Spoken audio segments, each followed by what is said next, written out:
motor and the jointer just went down. I was right in the middle of edge jointing some of these pieces for the lamp. Bummer, but what can you do? Took the motor apart. It's going to need some pretty extensive repairs to get it back going again.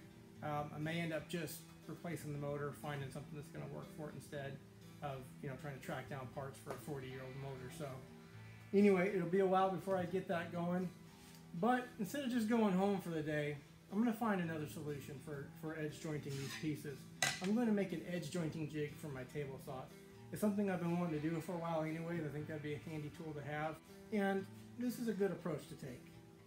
Just because one machine breaks down doesn't mean you're done for the day. With some of the skills you're going to learn on this channel, and hopefully some of the skills you'll develop on your own, you'll find solutions and ways around these little problems like this, so you can just keep moving with your project. And it just so happens I have everything on hand to make this jig, and to make a nice one too. And what I have here is this heavy-duty 1-inch thick melamine. It's designed for countertops for workbenches, picked it up at Home Depot. I also have this blue aluminum T-track from Rockler, and these T-track hold-down clamps from Rockler as well. And I bought all this stuff to make a table and a fence for my drill press. I wanted to make that machine a little bit more efficient for woodworking. Fortunately, what I have here is way more than I actually needed to make the table for the drill press. So I'm going to use some of it to make the jig, and I'll just hold on to the rest for later to make the drill press table. Let's not waste any more time. Let's get this thing built and keep moving on this lamp project. Let's begin by first rough cutting our melamine down to size, so it's a little bit easier to work with than the full-size piece. But before you begin cutting, you always want to adjust the blade height on your saw so it just barely cuts through the workpiece. You can scale the size of this jig to whatever size is going to work for you best. The one I'm making here in this video is a bit on the smaller side because the pieces I'm going to be jointing are pretty small. Or if you have enough material, you can make several jigs of different sizes so you have different sizes to work with. I'm rough cutting the melamine here to about 12 inches, which is the approximate distance between the edge of the cast iron top of the table saw to the edge of the blade. And the length of this melamine is 19.5 inches, so this worked out perfect for the size of the pieces I needed to joint.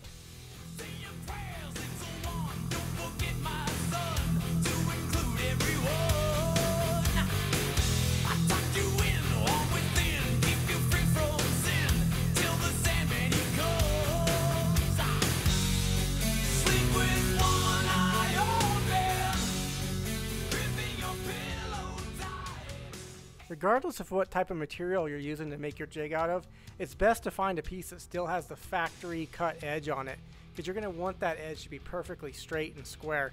And you'll see why here in a little bit, but for now go ahead and grab a square and just check to make sure that those edges are straight and square.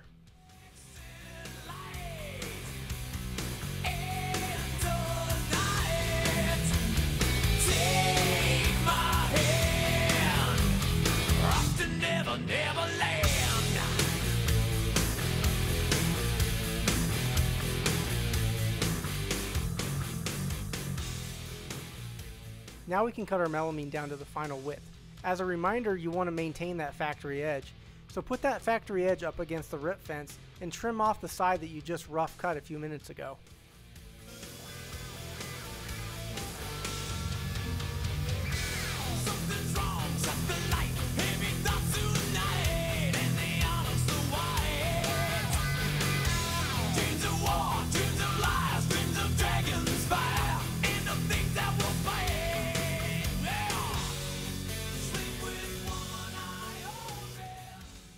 Now that that's done, go ahead and rip that tape off, throw it away, grab a square, and let's check our cut edges for square. As an alternative method for checking square, grab your tape measure and measure from one corner to the other, flip it around and measure from the other corner to the other corner. And if those measurements are exactly the same, then your piece is square. Our next step here is to cut a groove in the melamine for the T-track to sit into. And now it's time for the big decision, placement. Where are we going to put the T-track on the jig? Well, I suggest you do the exact same thing I did. Just kind of eyeball it and line it up for what looks like it's going to work best for the size pieces you're going to be jointing. And if you just happen to have some extra T-track, cut a couple extra slots in the melamine and install 2 or 3 tracks. That way you've got some adjustability and you can joint different width boards. The T-track is 3/4 inch wide, so you're going to want to grab a 3/4 inch straight bit to put in your router.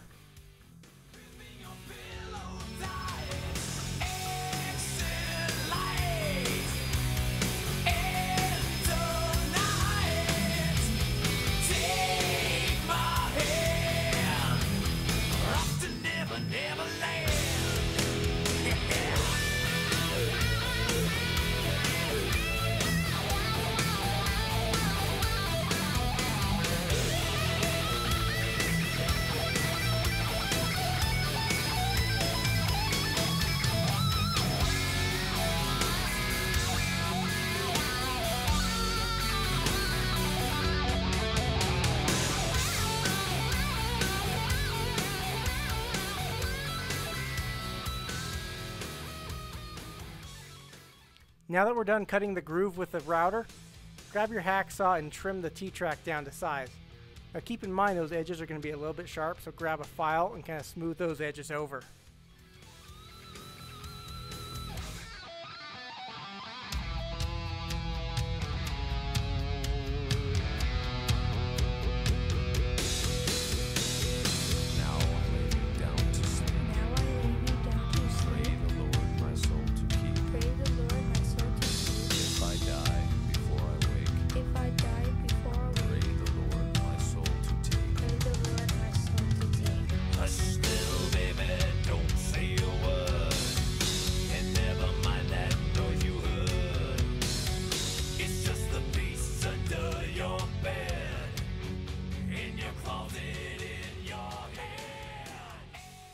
So, I've been throwing around a lot of fancy woodworking terms in this video.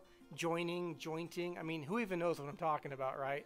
Well, let me take a minute to describe the differences between joining and jointing, because even though they sound like they're the same thing, they're really not.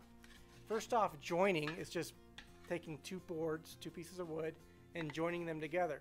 Whether you screw them together, you glue them, doesn't really matter. You're just joining two boards together. Jointing, on the other hand, is a fancy woodworking term for making the face of a board flat or making the edge of a board straight. And to make it even more confusing, not only do these two terms sound the same, they also kind of go hand in hand. And now you may be asking yourself, well, when do I joint a board? Do I join before I joint? Do I joint before I join? Well, I'm so confused. And the answer to that question is simple. When you buy your wood from the lumberyard or home center, even if the edge looks like it's nice and straight and square, chances are it's not. It's probably going to be slightly warped, a little bit out of square. And if, for example, you're making a tabletop where you're edge joining boards together like this, you're going to end up with a visible seam. But if you joint the edge first, get it nice and straight and square, when you join those two boards together like this, not only will that seam almost completely disappear, but the glue will actually bond better.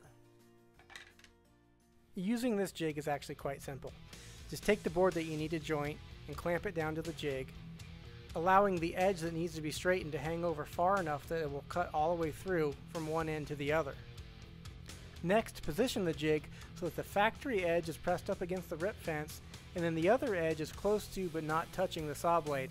About an 1/8 inch clearance is all you really need.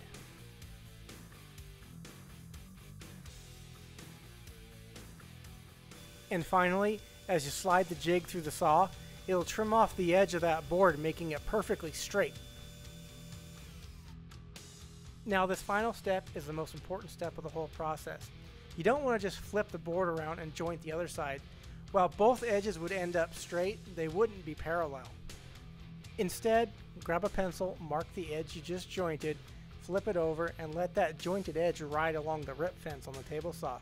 And as it rides along that rip fence, it'll guide it through the blade perfectly straight, and then you're going to end up with two perfectly straight and parallel sides. Then you'll be ready to glue up your boards to make the panel for your tabletop or whatever it is you're building. And hey, check this out. You can barely even see that seam.